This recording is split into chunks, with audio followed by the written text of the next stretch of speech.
this edition of Chicago Football Playbook, Arthur and I are going to talk about the Bears defense and where it stands leading to the 2015 NFL Draft. Arthur, a lot of new names, still a ton of question marks. Let's start at the defensive line.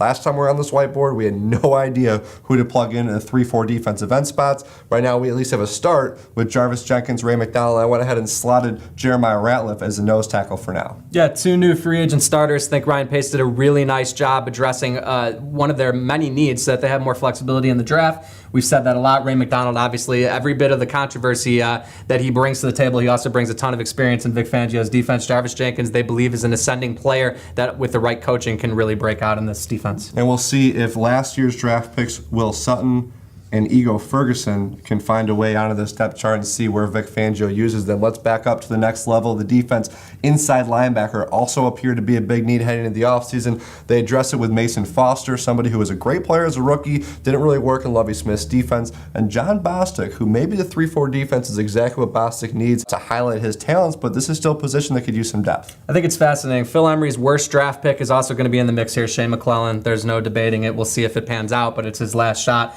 And then what I think could turn out to be one of Phil Emery's best finds was a 2014 undrafted free agent, Christian Jones. He's going to push John Bostic, I believe. He's got more size. He's got every bit the same athleticism, and I think they're very interesting fits and might be better placed in this defense, as you said. And both of them could also be in the big competition on the outside. We don't have a big enough whiteboard to get all these guys in here. We'll start with Pernell McPhee on one side, Lamar Houston on the other side, Arthur, but there's a couple. There's a Pro Bowler, there's the last year's sack leader that can find their way onto the step chart as well. What we know about McPhee and Houston is that they bring versatility. You're going to also see them lining up down in 5 techniques. You might even see Pernell McPhee patrolling the middle of the defense.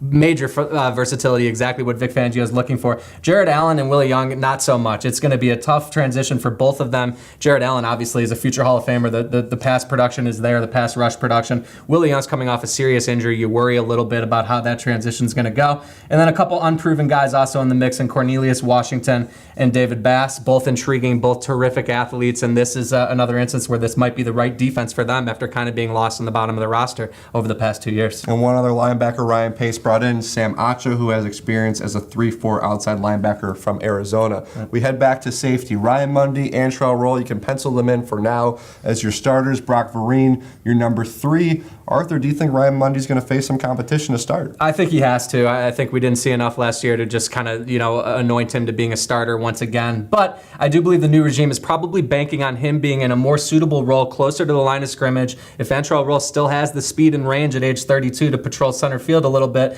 that could bring the best out of Ryan Mundy, his former running mate with the Giants. And Brock Vereen, he's a good kid and an intriguing athlete. We just don't know whether he's going to be a nickel, a free safety. It's really to be determined how the new regime views him. We'll finish at cornerback, where just looking at the salaries, you assume the Bears have 3 starters, Kyle Fuller, and then Tim Jennings and Alan Ball. We expect them to be in the sub-defense a lot. Tim Jennings would probably be your slot corner in that situation, taking over for DeMontre Hurst, who played it a lot last year in place when Charles Tillman got hurt. But Arthur, Ball and Jennings, this is the last year of the respective contracts, so the Bears got to look forward. You can never have enough cornerbacks. I assume this is another spot in the draft they can hit. Yeah, absolutely. I thought it was important to bring in some experience in Alan Ball and also to bring in some more size. Obviously, Jennings and Hurst, both undersized and therefore, I think, better equipped to play the slot. Remember, we never got to find out what Tim Jennings could do in the slot last year because of the various injuries. But, I think that was a nice addition, could still be addressed. And, of course, Kyle Fuller identified as one of the 2 building blocks for the new regime. So it'll be interesting to see how he develops in year 2. We got 7 new players in this whiteboard from the last time we were here. I expect us to add some more after the 2015 NFL Draft. We'll come back here and see where the Bears defense is there. For the best Chicago Bears news and analysis, stick right here, chicagofootball.com.